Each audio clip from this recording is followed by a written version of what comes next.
श्रीमद् भगवद गीता हिंदुओं के पवित्रतम ग्रंथों में से एक है। महाभारत के अनुसार कुरुक्षेत्र युद्ध में भगवान श्री कृष्ण ने गीता का संदेश अर्जुन को सुनाया था। यह महाभारत के भीष्म पर्व के अंतर्गत दिया गया एक उपनिषद है। भगवद गीता में एकेश्वरवाद, कर्म योग, ज्ञान योग, भक्ति योग की बहुत सुंदर ढंग से चर्चा हुई है। श्रीमद् भगवद गीता की पृष्ठभूमि महाभारत का युद्ध है। जिस प्रकार एक सामान्य मनुष्य अपने जीवन की समस्याओं में उलझकर किंकर्तव्य विमूढ़ हो जाता है और जीवन की समस्याओं से लड़ने की बजाय उससे भागने का मन बना लेता है, उसी प्रकार अर्जुन, जो महाभारत के महानायक थे, अपने सामने आने वाली समस्याओं से भयभीत होकर जीवन और क्षत्रिय धर्म से निराश हो गए थे। अर्जुन की तरह ही हम सभी कभी कभी अनिश्चय की स्थिति में या तो हताश हो जाते हैं और या फिर अपनी समस्याओं से विचलित होकर भाग खड़े होते हैं। इसीलिए भगवान श्री कृष्ण ने जन सामान्य के लिए कर्तव्यनिष्ठ मार्ग को इंगित करने के लिए इस महाज्ञान को गीता के माध्यम से प्रस्तुत किया है।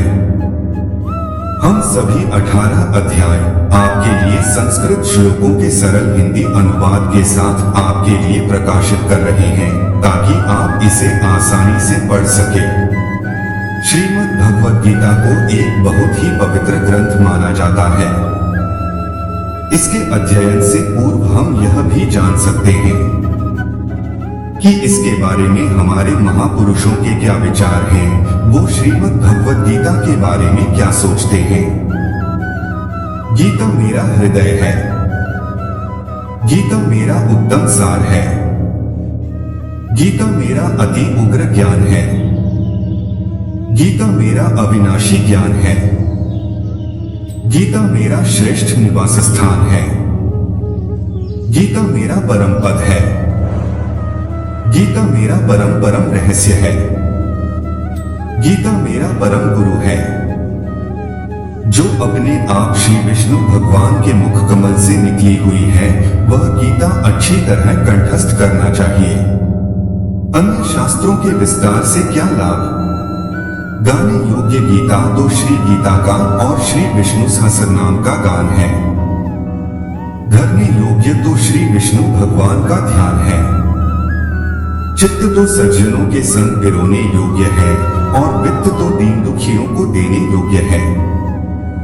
गीता में वेदों के तीनों कांड स्पष्ट किए गए हैं। आत्मा वह मूर्तिमान वेद रूप है और उदारता में तो वह वेद से भी अधिक है। अगर कोई दूसरों को गीता ग्रंथ देता है तो जानो कि उसने लोगों के लिए मोक्ष सुख का सदाव्रत खोला है। गीता रूपी माता से मनुष्य रूपी बच्चे वियुक्त होकर भटक रहे हैं। आत्मा उनका मिलन कराना, यह तो सर्व सज्जनों का मुख्य धर्म है। श्रीमद् भगवद गीता उपनिषद रूपी बगीचों में से चुने हुए आध्यात्मिक सत्य रूपी पुष्पों से गुंथा हुआ पुष्पगुच्छ है। इस अद्भुत ग्रंथ के 18 छोटे अध्यायों में इतना सारा सत्य, इतना सारा ज्ञान और इतने सारे उच्च, गंभीर और सात्विक विचार भरे हुए हैं कि वे मनुष्य को निम्न से निम्न दशा में से उठाकर देवता के स्थान पर बिठाने की शक्ति रखते हैं।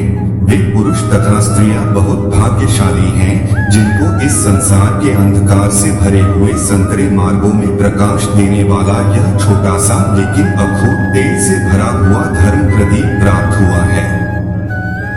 एक बार मैंने अपना अंतिम समय नजदीक आया हुआ महसूस किया, तब गीता मेरे लिए अत्यंत आश्वासनरूप बनी थी। मैं जब बहुत भारी मुसीबतों से घिर जाता हूँ तब मैं गीता माता के पास दौड़कर पहुँच जाता हूँ और गीता माता में से मुझे समाधान न मिला हो, ऐसा कभी नहीं हुआ है। जीवन के सर्वांगीण विकास के लिए गीता ग्रंथ अद्भुत है। विश्व की 578 भाषाओं में गीता का अनुवाद हो चुका है। हर भाषा में कई चिंतकों, विद्वानों और भक्तों ने मीमांसाएं की हैं और अभी भी हो रही हैं, होती रहेंगी, क्योंकि इस ग्रंथ में सब देशों, जातियों, पंथों के तमाम मनुष्यों के कल्याण की अलौकिक सामग्री भरी हुई है। आखा हम सबको गीता ज्ञान में अवगाहन करना चाहिए। भोग, मोक्ष, निर्लिप्तता, निर्भयता आदि तमाम दिव्य गुणों का विकास करने वाला यह गीता ग्रंथ विश्व में अद्वितीय है। प्राचीन युग की सर्वरमणीय वस्तुओं में गीता से श्रेष्ठ कोई वस्तु नहीं है। गीता में ऐसा उत्तम और सर्वव्यापी ज्ञान है कि उसके रचयिता देवता को असंख्य वर्ष हो गए, फिर भी ऐसा दूसरा एक भी ग्रंथ नहीं लिखा गया है।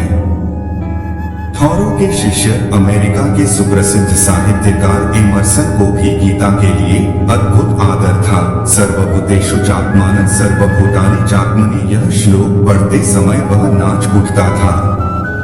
बाइबल का मैंने यथार्थ अभ्यास किया है। उसमें जो दिव्य ज्ञान लिखा है वह केवल गीता के उद्धरण के रूप में है। मैं ईसाई होते हुए भी गीता के प्रति इतना सारा आदर भाव इसलिए रखता हूँ कि जिन गूढ़ प्रश्नों का समाधान पाश्चात्य लोग अभी तक नहीं खोज पाए हैं, उनका समाधान गीता ग्रंथ ने शुद्ध और सरल रीति से दिया है। उसमें कई सूत्र अलौकिक उपदेशों से भरपूर लगे, इसीलिए गीता जी मेरे लिए साक्षात योगेश्वरी माता बन रही हैं। वह तो विश्व के तमाम धन से भी नहीं खरीदा जा सके ऐसा भारतवर्ष का अमूल्य खजाना है। श्रीमद् भगवत गीता में भगवान श्री कृष्ण ने अर्जुन को उपदेश दिया था, जिसमें साधारण मनुष्य के जीवन से जुड़ी 18 ज्ञान की बातें बताई गई हैं, जिनसे मनुष्य क्रोध, ईर्ष्या, काम वासना, लालच इत्यादि बुराइयों से मुक्ति पा सकता है, अगर वह इन बातों को अपने जीवन में लागू करता है। सुख एवं आनंद मनुष्य के भीतर ही निवास करते हैं, परंतु मनुष्य उसे स्त्री में, घर में और बाहरी सुख प्राप्ति के लिए ढूंढ रहा है। श्री कृष्ण कहते हैं कि भगवान उपासना केवल शरीर से ही नहीं बल्कि मन से भी करना चाहिए। ईश्वर का वंदन उन्हें प्रेम बंधन में बांधता है। भगवत गीता में लिखा है, क्रोध से भ्रम पैदा होता है, भ्रम से बुद्धि व्यग्र होती है। जब बुद्धि व्यग्र होती है तब तक नष्ट हो जाता है, और जब तक मरता है तो मनुष्य का विवेक नष्ट हो जाता है, और जब विवेक नष्ट हो जाता है तब उसका पतन शुरू हो जाता है। इसी आधार पर कई ज्ञान और बुद्धि को खोलने वाली बातें लिखी हैं।